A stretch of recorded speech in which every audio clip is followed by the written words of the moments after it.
दोस्तों, welcome to my YouTube channel. तो आज हम बात करने वाले हैं स्टैंडर्ड 10 के चैप्टर नंबर 1 की रियल नंबर, उसके एग्जाम्पल नंबर 6 की। ओके, एग्जाम्पल नंबर 6 की। तो पहले हम उसका क्वेश्चन को पढ़ते हैं, समझते हैं और फिर उसके बाद सॉल्व करते हैं। Okay, find the LCM and HCF of 6 and 20 by the prime factorization method. तो इसमें बोला गया है आपके पास दो नंबर है। क्या है? दो नंबर कौन कौन से? 6 and 20। आपको इस दो नंबर की मदद से आपको एलसीएम और एचसीएफ ढूंढना है। ओके, तो चलो पहले हम इसका वो निकालते हैं प्राइम फैक्टर। अब प्राइम फैक्टर जो होते हैं ना, वो हम हमेशा स्मॉलर डिजिट से ही शुरू होते हैं। ठीक है, चलो 6 है, स्मॉल डिजिट 2 से पहले देख लो 2 के टेबल में 6 आता है कि नहीं आता? तो हाँ, 2 के टेबल में 6 आता है 3 पे।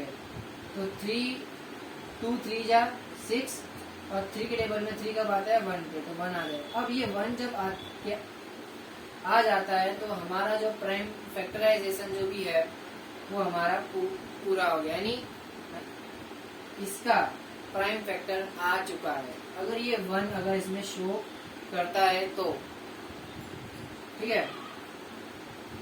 अब देखो 20 के निकालो, चलो 20 के निकालो। स्टार्टिंग कहाँ से करोगे आप? 2 से। 2 के टेबल में 20 कब आता है? 10 पे आता है। फिर 2 के टेबल में 10 कब आता है? 5 पे आता है।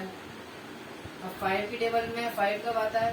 1 पे आता है। तो ये हो गया ना, ये 1 आ गया, मतलब 20 के प्राइम फैक्टर हमें मिल गए। तो यहाँ लिख लो दोनों के फैक्टर को, प्राइम फैक्टर को। 6 के यहाँ 2 × 3 और 20 के यहाँ 2 × 2 × 5। समझ में आ गया दोस्तों आपको मेरा ये प्राइम फैक्टर का। अब हमें ढूंढना क्या है? हमें ढूंढना है एलसीएम एंड एचसीएफ।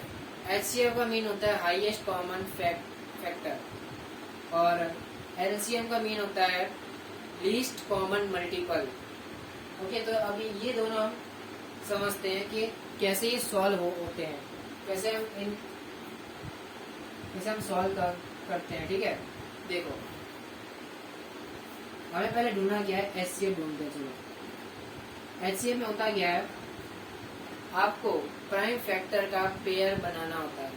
दोनों नंबर है ना, जैसे कि ये दोनों है नंबर, उनमें से कौन कौन से ऐसे नंबर है जो कॉमन है और जिनकी पेयर बन सकती है। जैसे देखो आप यहाँ पे अगर देखोगे तो 2 है। 2 क्या है? ऊपर भी 2 है, 6 के प्राइम फैक्टर में भी 2 है और 20 के प्राइम फैक्टर में भी एक 2 है, यानी इसकी पेयर बन गई। एक 2 है, ठीक है, एक 2 है तो यहाँ एक 2 लिखेंगे।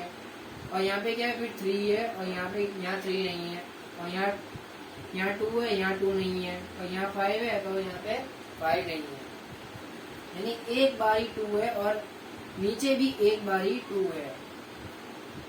2 बार 2 नहीं है और 2 बार 5 नहीं है, ऐसा नहीं है।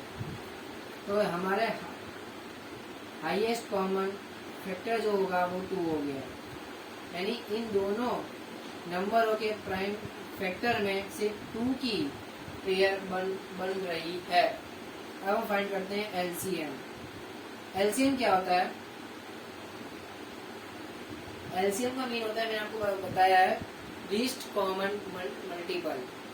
ओके, अब ये कैसे फाइंड होता है?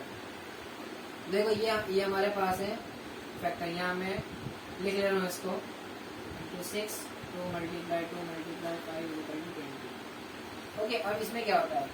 इसमें भी आपको क्या करना होता है? पावरों की पेयर बनानी होती है। पावर आप कैसे ढूंढोगे? ऐसे ही देखो ये 2 2 हैं, इन दोनों को आप क्या कर दोगे? मर्ज कर दोगे। क्या कर दोगे? मर्ज कर दोगे और एक 2 बना लोगे। ठीक है, एक 2 आ गया हमारा। और ये यहाँ पे क्या है? एक 2 है, वो भी यहाँ पे आएगा। यहाँ पे क्या है 3 1 है, इसकी पे बन जाएगी। और यहाँ पे क्या है 5 है, 5 एक बार है तो इसकी पावर 1 है, 1 1 1 1।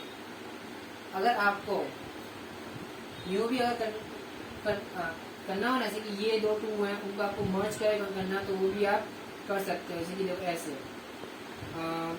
2 की पावर 2 मल्टीप्लाई बाई 3 की पावर 1 मल्टीप्लाई 5 की पावर 1, यूं भी आप कर सकते हो। तो बेस्ट जो तरीका है ना वो ये वाला ही है, क्योंकि इसमें आपको क्या होता है आसानी से समझ में आता है।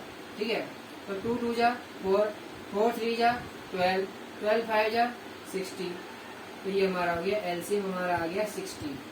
तो इस प्राइम फैक्टराइजेशन की मदद से हमने दोनों चीजें फाइंड कर ली हैं, हाईएस्ट कॉमन फैक्टर और लीस्ट कॉमन मल्टीपल। तो इसी की मदद से अगर आपको हमारा ये वीडियो अच्छा लगा हो तो चैनल को लाइक करें, सब्सक्राइब करें और बेल आइकन को दबा दें।